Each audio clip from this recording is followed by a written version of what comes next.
Hey guys, you're watching Python tutorial videos on my YouTube channel, Python for Microscopists. In today's tutorial, let's start writing code for logistic regression. And before jumping in, just a quick reminder in case you haven't watched my previous video on the theory behind logistic regression. So uh, first of all, linear regression is where we are trying to fit a straight line to a bunch of data where with an intention of predicting a continuous variable. In other words, if you have an independent variable along your x-axis, for example, time, and a dependent variable on the y-axis, for example, the number of cells that you're analyzing in a given amount of time, that's a dependent variable, right? So you do your experiment and then you plot them and you fit it to a straight line. So in future, you can say, okay, at that amount of time, this is the number of images that I can analyze, right? So that's linear regression.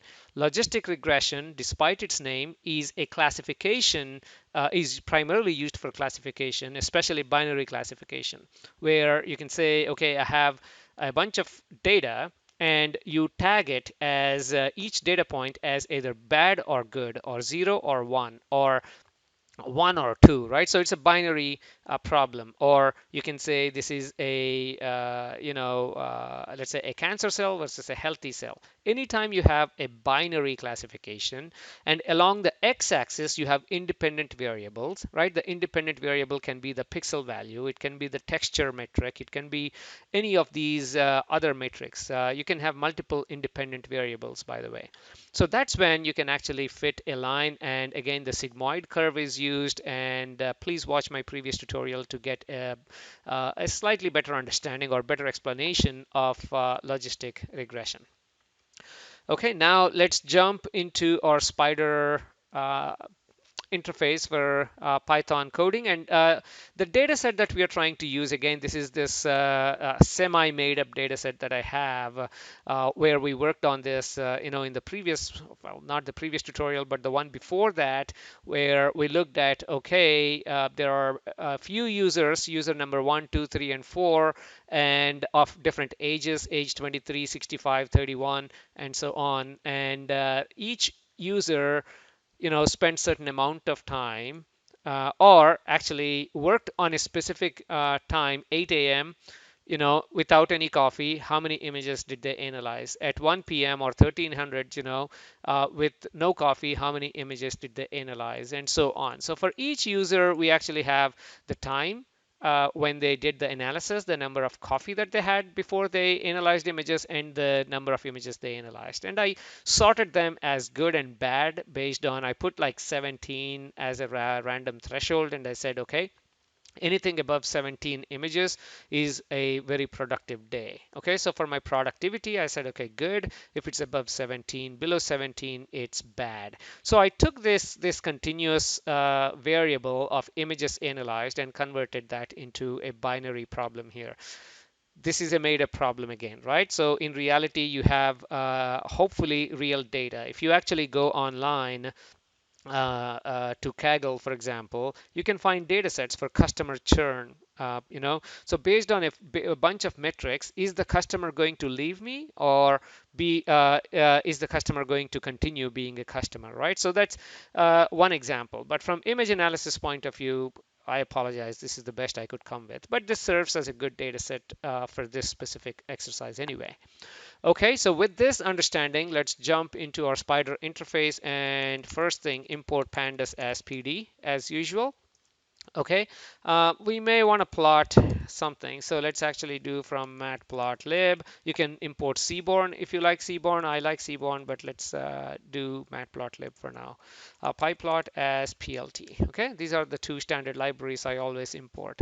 Now let's go ahead and read the file. So pd or pandas dot read underscore CSV. There you go. Okay, this is a CSV file, and the CSV, what is the name of this file? I think it's image. It's a long name. I should have cut it down. Images, yeah, underscore analyzed productivity I have various versions. Let's just use version number 1 for now. 1.csv, and did I read it? Okay. Did I type it? Okay. df.head. So you can actually see the first 5 columns, I mean rows or data points. So there you go. That looks very good. So looks like we are reading the file fine. So let me go ahead and comment out my print. Okay. So once the file is here, again, I'm going to break it down into various steps. Step number 1 is, let me write down. Step 1 is data reading and understanding, let's say. Okay, so this is our step number 1, and I'll go through the various steps. And step number 2 is drop irrelevant data, and then step number 3 can be handle any missing values if there are any. Okay, so step 1, data reading and understanding. So understanding means let's go ahead and plot uh, plt dot. Let's do a scatter plot, and let's do age, uppercase A. Okay, age. And let's because it's scatter, let's actually plot it. Obviously we are trying to look at productivity, right? So against productivity, and we can make it a bit fancy. Marker equals to, let's just do a plus marker, and also color, let's actually put red. Okay, so let's go ahead and run this. Invalid syntax, I made some issue somewhere, obviously, and which is nothing but just a second. Color equals to red. Where did I make this syntax? df.productivity, that looks okay. Marker also looks okay. Oh, sorry, I always do these little mistakes, but anyway, so there you go. So as a function of age, well, there is no clear discrimination where I can say, oh, if someone is below 40 or 50, they're great, or good. And so there's nothing I can see obvious right here. And I can also look at, let's actually look at the time. Is there at a specific time, there seems to be some trend, right? I mean, before lunch, very good productivity. After lunch, the productivity is not good. But again, after a certain time, the productivity seems to be okay. So there seems to be some trend going on over there. And how about coffee? Okay, so this is again understanding the data. There is no way you can just jump in right away before you understand what you're trying to solve. So again, not much of a correlation. I have both good and bad for equal amounts of coffee. So I don't know if amount of coffee is a good indication of how many images, but the amount of coffee at a specific amount of time, at a specific time, probably has an effect, right? So let's now that we understand this, let's go ahead and understand the data now. So this is how the data is behaving, but now I want to see how many, I mean, because we are trying to sort this as good or bad, I want to look at how many data points do I have that correspond to good versus bad. I don't want my data set to be biased or heavily biased towards one compared to the other. I don't want 90% of my data to be good and only 10% bad. I like the data to be well balanced. If it is 50-50, that's a good thing. So how do we do that? So let's do a pie plot. Okay, so first let's actually define a variable called sizes, and from our data frame I want to get productivity. Did I type it right? Productivity, uh, and let's value. I want to look at the how many counts do I have. Okay, and equals to 1. So I defined something called sizes, and now let's actually plot. Okay, the sizes and shadow, we can actually make it better, enhance the plot. In fact, if you just look at the plot right there, I mean, that's not bad, right? I mean, it looks equally balanced. And if you want the numbers, you can actually, uh, let's say auto PCT, I think that's what it's called. And you can format it. In fact, let's just do that and see if it, yeah, I think I need to define the format here. So let's just do a decimal floating, and that hopefully should work. Okay. There you go. So all I'm doing is I'm just printing out the percentages. It's tough to see here, but 52.5 versus 47.5. That's okay. That's near 50%. Okay. So again, I'm not doing any. I mean, the only trick I did is basically define something called a series, extract a series called sizes out of my data frame from productivity. And I'm looking at how many counts do I have for each of the items in productivity for good and for bad. So the split is 52.5 versus 47.5. I'm happy with that. Okay. So let me comment these two out. And again, I'm doing all of this to get a good understanding of exactly how my data looks like, right? I mean, you can jump directly into it. So again, by commenting all of this, step one, I defined my data frame. That's it. So now that I understand exactly how the data looks like, or step two, let me call this, I don't even know if we have irrelevant data. Drop unnecessary or irrelevant data. Okay, I'm going to call this step two. So what is irrelevant data? Actually, let's see, print out the header to see if there is any irrelevant data. In fact, I think because we already have productivity, the images analyzed column is irrelevant for now. I really don't want to include that because that obviously has a very strong link to the productivity. I don't want that. I mean, this is again made up data. In reality, you may have some irrelevant. So let's actually drop the images analyzed column, and let's also drop the user number column. This is only for my bookkeeping purposes. I really do not think this has I mean, obviously this has no effect on whether the productivity is good or bad, the user number. So let's drop those two columns. So the way we do that is df.drop. Okay, and what are we trying to drop? Two columns here, images underscore analyzed. Okay, and images underscore analyzed. By the way, I forgot an important thing here, the bracket, images underscore analyzed, and the axis equals to 1, which means it's a column. And instead of assigning this to df2, you can say df2 equals to df drop, meaning you're creating a new data frame that is equal to the data frame that we had minus this column. But instead of doing that, I'm just going to say in place equals to true, so I don't have to define a new variable called df2. So now I can keep using df. It's up to you how you want to deal with this, but the idea is we want to remove two of these columns. So the other one is user. Okay, again, same thing, axis equals to 1, and in place equals to true. And let's go ahead and just look at or move this to here. Go ahead and print it so we can see our new data frame is nothing but time, coffee, age, and productivity. Okay. So that's dropping irrelevant data. And also you can handle missing. Let's actually make that step 3. Okay, I thought of including that, but let's just say uh, uh, deal with missing values. Okay. And how do you deal with missing values? I recorded a video earlier about this topic. It's nothing but if you have any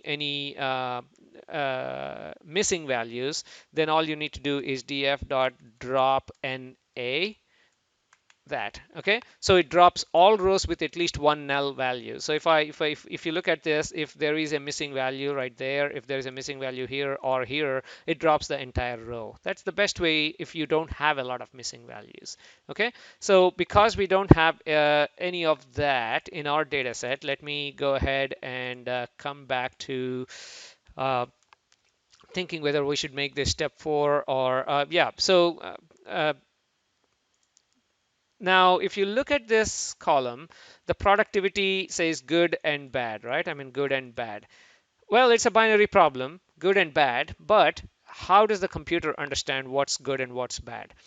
We need to convert them into numeric values. Let's say good equals to 1, bad equals to 2, right? So convert them into numeric values. And again, the way we convert them into numeric values is df dot, first of all, let's start with uh, the productivity column, right? So PROUC. productivity and which one. So if productivity is equals to good, right? And this is the logical equal, then convert this into don't forget the close that. So convert that to 1. So this is nothing but in the productivity column, okay, of my data frame, replace the value of if productivity is equals to good, okay, then replace that by a value of 1. Okay, this is just basically what we are trying to do. So let's do pretty much the same thing for bad, and let's replace the value by 2. Okay, so again, let's go ahead and move that down here so we can have a look at our data frame. So instead of, don't worry about this warnings, okay? So again, you can Google search for what these warnings basically mean, but for now, let's ignore them. So good is replaced by 1 and bad is replaced by 2. Again, we are slowly getting there.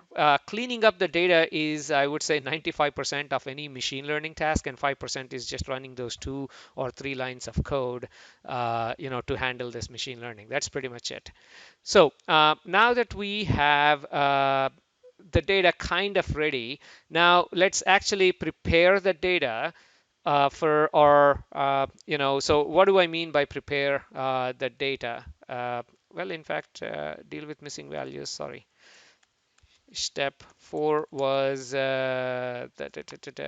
what do we call this? Convert non-numeric to numeric, okay?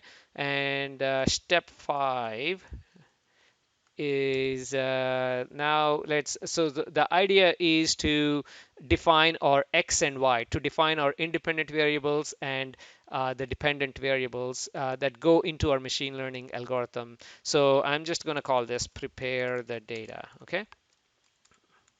So that's the step. So let me create some room here so we can see this better in the video. So what do we mean by prepare the data? Now, first of all, let's start by why, okay? Or prepare the data is nothing but define independent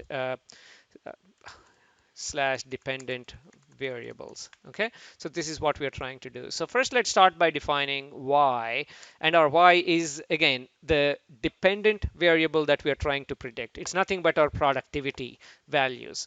So that's what we are trying to define. So our y is nothing but the productivity column, okay, and dot values. So at this point, y should be an object actually. So when I run this, if you look at y up here in the variables, it's an object. It's an nd array object of NumPy module. Now what we want is an integer, not an object. So the way we convert that to integer is as type and integer, right? So I think that's correct. Let's test this out. Yeah, there you go. Now my y is an integer, and you can see how the of size 80. Okay, so I have 80 entries, and you can kind of get a snapshot up here.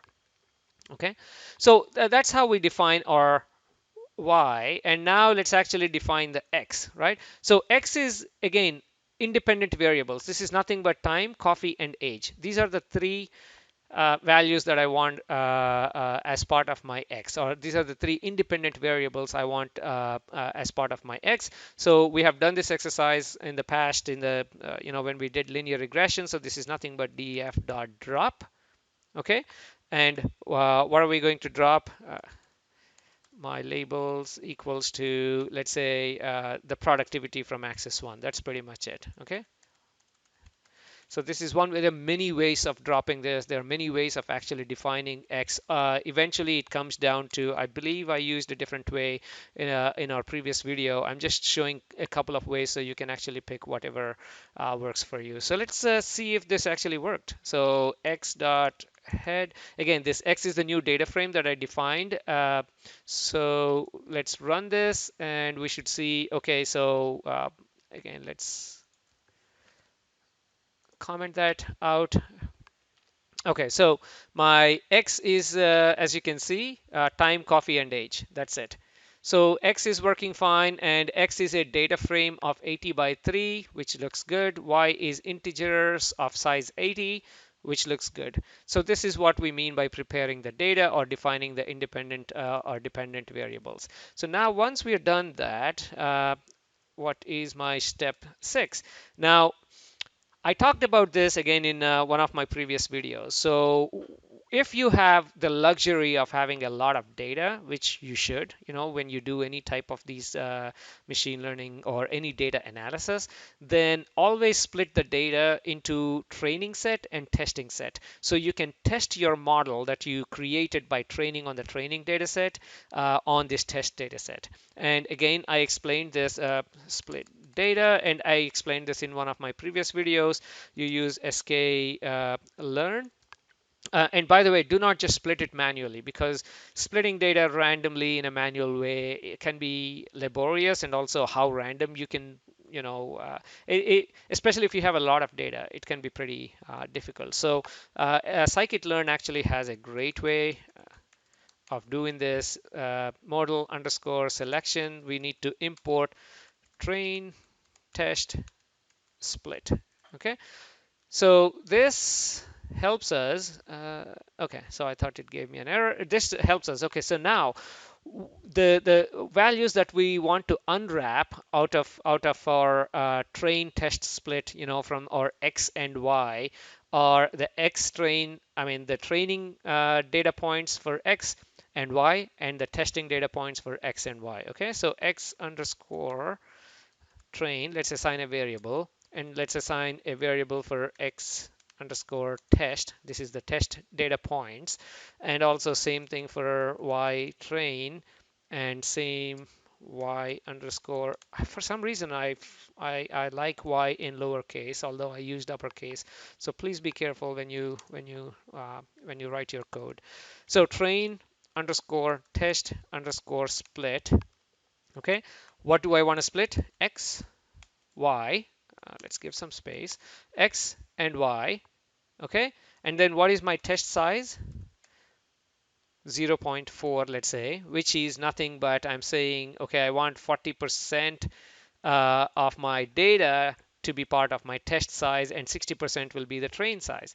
And I'm going to create a random state using my random state equals to 20. Again, I talked about this in the previous tutorial. Random state 20 is nothing but, let's go ahead and cover that in case you haven't watched the previous video. So let's go ahead and print x underscore train. So when I do this, let's not print anything else. So when I run this, you should see that my training data set, or actually do the test, because we'll have only a few of the data points when we do test. So let's actually do x underscore test. Well, I still have quite a few. I have 23, index number 23, 38, 45. Let's remember those. Let me run this again. Again, I should get exactly the same: 23, 38, 45, 44. Okay, so by adding random state equals to some value, I'm saying that, okay, use that value as your seed, and then give me the same split every time. If I just say random state equals to none, then when I run the code, okay, I get some values here: 59, 20, 30, 56. Okay, if I run this again, and now I get 10, 18, 474, which means each time I run the code, I get different subset for my test and train. I don't like that for what I'm doing for now. So I'm going to create a random state equals to 20. Okay, let's get back here. So what did we do so far? Well, let's not go all the way, but then as part of step 6, we split the data or input data into training data set and testing data set, and we have both x and y, x data frame and y data frame, and we split both of these. That's pretty much it. And next step, now we are actually ready to get into defining our machine learning model. So actually step 7, uh, step 7, right? Step 6 is splitting the data, is define the model. Okay, define the model. This is my step 7. And again, this is no different than defining it in, I mean, we defined linear regression in the past, so this is no different. So from scikit-learn dot linear model. Okay, so from scikit-learn linear model, import. This time we are going to import logistic regression. Okay, so we are importing the relevant model now. Now we have to initiate. The last time I imported linear regression and I assigned reg equals to something. Just so we don't confuse, let me just say my model equals to logistic regression there. So I just created an instance of the model. Okay, so if I run this,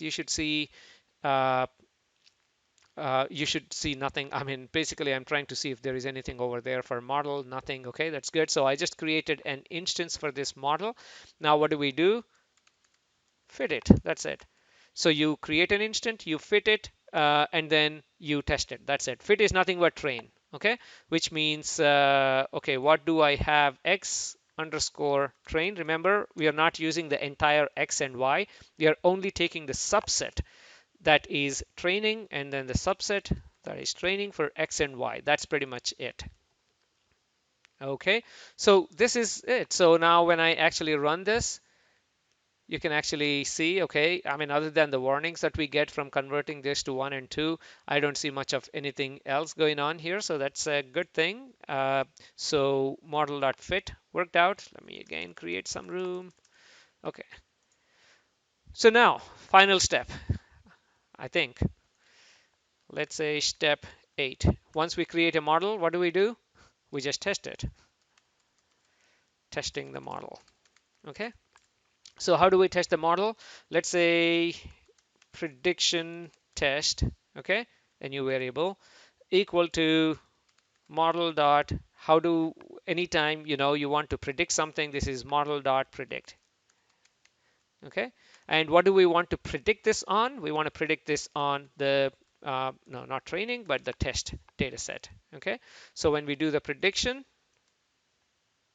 I think it should work okay. X underscore test, unless I did something wrong. What is it saying? Undefined name test. Oh, sorry. Underscore test. Okay, so my prediction test is test underscore. I mean, that's pretty much it. So now if I run it, I should actually see my prediction test is integer 32, and here are all the predicted values 222, and okay, so I have 32 of such data points. It's not good enough for me. I want to know how good is my model. So, well, let's actually add step 9. Verify the accuracy. Otherwise, you're just blind about what's going on. So how do we do this? Again, scikit-learn has great tools for this. So from sklearn, import metrics. Okay, so as part of metrics, let me move this up. So now let's actually get accuracy instead of assigning it to another variable. Let's directly print that my accuracy is equal to, let's say, okay, and this is metrics dot, okay, so there is an accuracy score, the first one that you see there. So this is the score that we want to print out, and y test and prediction test. Okay, so what I'm trying to do here is print out my accuracy between these two data. You know, the first one is y test, which is nothing but the prediction values for y test. Okay, so that data set, for that data set, what are the values? And prediction test is nothing but the values that I'm getting from the prediction, which is nothing but look at these 222, and I can already see that y test 212, right? So one of the values is not matching, another value is not matching right there. So my accuracy is probably pretty horrible. I hope this makes sense. So I'm printing the accuracy. Accuracy is nothing, metrics.accuracy score is nothing but it just reports the accuracy by comparing two different data sets right there. In this case, the different data sets are y test and prediction test. That's pretty much it. Let's go ahead and print it. Okay, so where is it? My accuracy is equals to 0.53. That's bad. 53% accuracy. That's not really good. Now, one way of improving accuracy is by working on a lot more data, right? So if I go from test size of zero point 0.4 to zero point 0.2, which means 80% of the data now is part of my training data set and 20% is part of my testing. So if we go ahead and run this, now my accuracy actually went up to 62.5%. Okay, now actually let's do 10% and then use 90% for my training. And when I run this, and this is now accuracy is 75%. That's not bad. Okay, so if I go to 0.05, and which means I have more data now, it's only 75% right now. Okay, let's get back here and then let's just see. Now here is the y-test 212 121 222. So again we get 75% accuracy. That's fine. Again, that gives you the import, that tells you the importance of the amount of data both for training and testing. Okay, now do we have anything else or should we end here? Why not just extend this? I'm going to add step number 10 actually and look at the weights. I mean, we know, okay, what the prediction is, what the accuracy is, and now we can, but what factors actually are impacting the result the most, right? So we have what? We have age, we have number of coffee and the time of analysis. Now, how strong is age affecting the result? How strong? So if you want to know the weights of each of these parameters, then you can actually print, let me just say weights for now, but so to understand the weights of each variables, we did this as part of a linear regression. This is nothing but model dot coefficient underscore. So this prints out the coefficients. So when I run this, we should see three of these values right there. It says 0.111. Let's change this accuracy.